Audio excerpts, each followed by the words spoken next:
It could be a wonderful person, Yeah. but if they've hurt me, that's how I define them. So the answer there, instead of defining our spouse or our situation or circumstances, whatever, as the thing that I've got to escape from or I'm not going to survive, is I've got to be able to somehow see the good.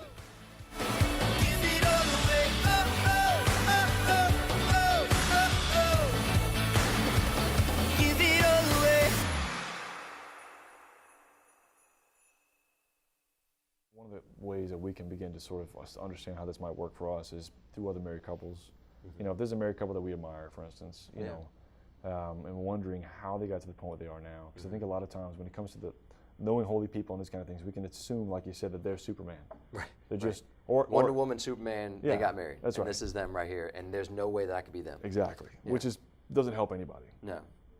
It just makes me jealous. Right. You know, and then, but then the other, either that or God has chosen them specifically and given them special graces. So therefore, God doesn't love me as much as He loves Right. them, which again doesn't help anybody. Right. It just makes me Right. jealous. Right. Exactly. So what has How do you to get out happen? of this jealousy? Yeah. So the only way out is I've got to go to them and say, hey, Yeah. how did you get from point A to point B? Right.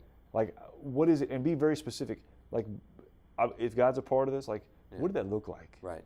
Give me some specifics, you know, and not be afraid to ask those questions. Yeah. Like, for instance, here in the Archdiocese, we're trying to provide some marriage prep models where that's exactly what's happening. Yeah. You know, but that's got to happen between married couples too. Yeah. Like, hey, look, what does it look like? What does it feel like? You know, I need to know, because right now, I don't want to pray with my wife. Right. Because that's scary. Right. I don't want her to know that, like, when it comes to prayer, I'm really like just a second grader. You know, Yeah. I don't want her to know that. Right. You know, I want her to think I'm a mystic or something. And so I'm not going to pray with her. And so, but you guys obviously do that. How did you overcome that obstacle? Yeah. How did you get to where, like, you were comfortable with that? Right. How did you get to where, you got 10 kids? At what point did you decide, like, I'm not going to die? Right. Because we have one, and we're dying. You know, like Right. that kind of thing. Yeah, I think yeah, that's huge. Yeah. And it's not happening because Yeah. we assume, like I said, you're either specifically chosen by God and I'm Right. not, or you're Superman and I'm not. And then when you face these issues, and this could happen not just to newlyweds, but when you face this challenge in marriage, and you face disappointment, let down, you feel like you're cheated of something, you feel like he promised you something and he didn't, not delivering. What do you in those moments? It's like, well, then this is a failure. That I failed because I dated. Trying to find the person who was the right person for me, and now all of a sudden these things are happening, like he's changed or she's changed or Right. something's different. This isn't right. I need out, kind of a thing. Yeah. So usually when it comes to getting to that place, there's one of two things happening. Number one, I'm depending upon myself and my own understanding of the situation, Yeah, which is usually we're operating out of pain, yeah, we're operating out of having been hurt. And so how do we react to pain and hurt? Is self-preservation. I've got to protect myself against whoever it is. And it could be a wonderful person, Yeah. but if they've hurt me, that's how I define them, yeah, right? So the answer there, instead of defining our spouse or our situation or circumstances, whatever, as the thing that I've got to escape from or I'm not going to survive, yeah, is I've got to be able to somehow see the good. There's a couple ways of doing that. There's a simple way of just saying, what are some things that I appreciate about you, right? It's Yeah. amazing how that diffuses that situation so well. Now, some of these things can be really deep and crystallized, right? Especially over the course of a few years. Right. It doesn't So- just happen. It's not gonna be fixed in one No. day, and it's not. You shouldn't expect it to all of a sudden repair itself over one That's one right. little thing. And that the one time I thought about the thing that I appreciate about you is now I'm going to fix tomorrow or Right. the next day or whatever. But it's a step. It's a step, and it's a huge. I think that for me, I experienced that as more powerful than I expected it to be. Yeah. As more of a mindset change than I expected it to be. So we don't want to underestimate that. Number two, forgiveness, right? Is really what we're looking at here. Because forgiveness sees the person for who they are and understands what they did in light of that, Yeah. right? And that I'm willing to let go of what you owe me Right. and my self-preservation for the sake of recognizing the good in you. I'm not saying it's okay. And that's what love is, right? Yeah. Because I've heard it said, love is to forgive is not to forget. That's to right. To forgive is to remember. Is Yeah. to remember what love is. To remember who the other person really is, Yeah. as opposed to defining them by my pain. Now, Or their mistakes. exactly.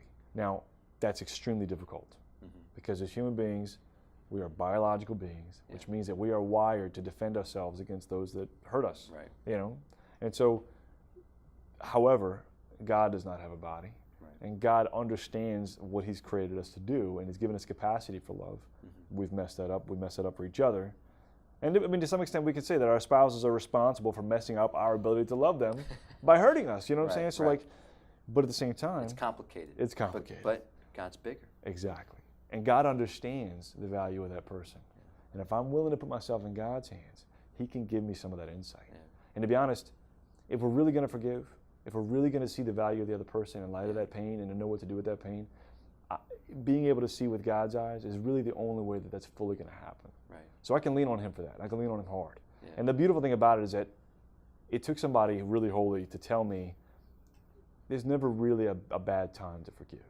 Yeah. Right? That like waiting is not necessary if I'm willing to receive the grace that God wants to give me now. Right? Now, does it mean that like it doesn't hurt anymore?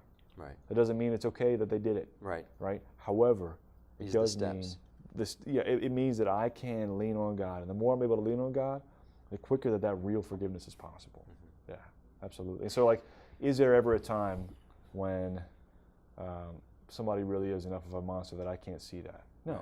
But are there times where I've got to get out for the sake of safety and family and stuff like that, alcoholism, abuse? Absolutely. Of course. But even then, is forgiveness possible? Absolutely. Yeah. And then prudent decisions become much more easy too. Yeah. You know, that God can handle those situations as well.